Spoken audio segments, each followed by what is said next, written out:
Bonjour à tous, on commence cette revue de presse par les Pays-Bas qui se sont imposés 2-0 face à l'Autriche ce jeudi soir. Une deuxième victoire en autant de matchs pour les Néerlandais qui prennent donc la route des huitièmes de finale de cet Euro 2020 en direction de Budapest comme le résume le journal AD. Mais avant cela, il leur restera un dernier match de poule face à la Macédoine du Nord. Cette victoire et cette qualification font aussi la une de Mundo Deportivo ce matin.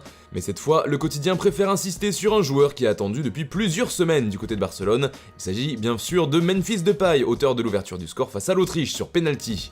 Pour le quotidien, l'équation est simple, un but et les huitièmes pour l'attaquant néerlandais.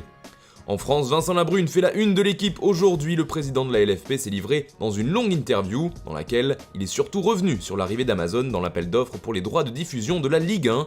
Mais l'autre sujet foot évoqué en couverture, c'est bien sûr le grand retour de ce diable de De Bruyne. En effet, il est le héros de la Belgique hier. Alors que sa sélection perdait 1-0 face au Danemark, il est entré en jeu à la mi-temps et a renversé le cours du jeu. Résultat, une passe décisive et un but avec la victoire en poche, 2-1. Forcément, c'est un retour qui marque les esprits et qui fait les gros titres partout en Europe. C'est le cas notamment en Angleterre avec le Daily Express qui a vu un De Bruyne faire une séquence impitoyable sur cette deuxième mi-temps. Même son de cloche en Espagne avec Mundo Deportivo qui s'est également régalé de son retour, qui a permis aux Diables Rouges de se qualifier pour les huitièmes.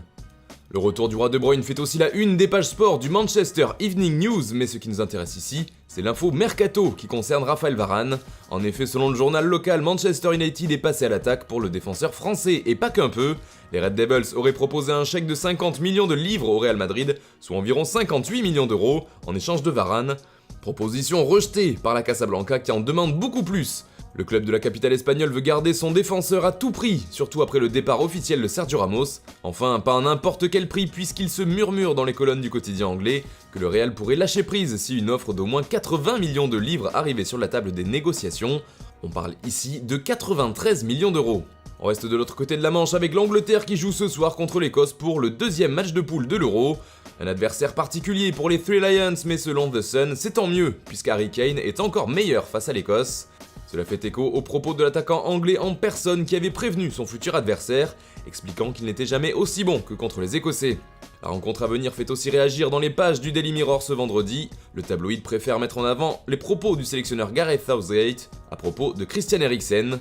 Le coach anglais a expliqué avoir parlé à ses joueurs de ce terrible accident, et Southgate en est arrivé à la conclusion qu'il fallait tout donner, sans regret. Cela fait également la une du Daily Mail qui rapporte les propos du sélectionneur pour qui c'est le moment pour ses joueurs de marquer le coup. On part maintenant en Italie où la presse se félicite du visage de la Squadra Azzurra, c'est en tout cas l'avis de la Gazzetta dello Sport ce matin. Tu nous fais rêver, Italie, peut-on lire en une du journal au papier rose. C'est le meilleur jeu jusqu'à maintenant et il y a un super esprit de groupe, poursuit le quotidien.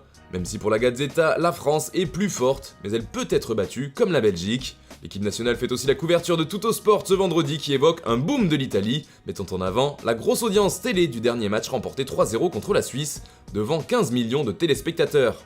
Enfin, petite nouvelle à propos de Gennaro Gattuso qui a quitté la Fiorentina hier, seulement 3 semaines après avoir signé. Eh bien, comme le rapporte le Corriere dello Sport, il aurait déjà trouvé un nouveau point de chute du côté de Tottenham. Même si ce matin, en Angleterre, il se dit déjà que les Spurs auraient renoncé à sa piste. On continue ce tour de la presse en Espagne avec le grand départ de Sergio Ramos qui a ému tout un pays. La légende du Real Madrid a eu droit à sa cérémonie d'adieu hier, et ce matin, elle fait la une des journaux, comme avec As, qui titre « C'est un au revoir, je reviendrai », des mots sortis de la bouche du défenseur. Pour Marca, c'est un vide immense que laisse Ramos. Le journal illustre cela avec l'image de son but décisif face à l'Atlético en finale de Ligue des Champions, mais sans lui sur la photo. Ce qui est sûr, c'est que ça fera bizarre à tout le monde de voir le capitaine emblématique du Real avec un autre maillot la saison prochaine. D'ailleurs, son départ fait aussi la couverture de Sport, journal pro-barcelonais, mais ce qui nous intéresse ici, ce sont les mots de Ronald Koeman. Le coach du club Blaugrana s'est confié au quotidien ibérique, notamment à propos de la future équipe la saison prochaine. Nous ferons une grande équipe, a-t-il affirmé, avant d'ajouter que le Barça travaille pour avoir une équipe compétitive et je suis sûr que l'effectif sera plus fort que celui de l'an passé. Le coach du FC Barcelone a même ajouté que Messi devait finir au Barça et qu'il était confiant que cela se termine comme ça. Voilà, c'est tout pour ce matin, bonne journée à tous, on se retrouve ce soir pour un JT Foot Mercato avec l'excellent Antoine Graland à la présentation.